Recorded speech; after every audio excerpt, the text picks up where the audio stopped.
ఇంద్రలోక భవనాన్ని ఈడ్చుకొచ్చి గదిలో మార్చి మళ్ళీ కట్టారో ఏమో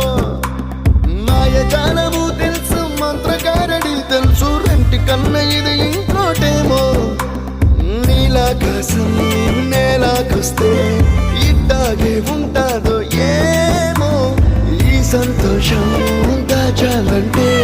హృదయాలు ఓ వంద కావాలేమో ఇంతందంగా ఉంటుందా ఈ లోకం ఇన్నాళ్ళు ఈ మనసుకి తెలియాలేదే పాపం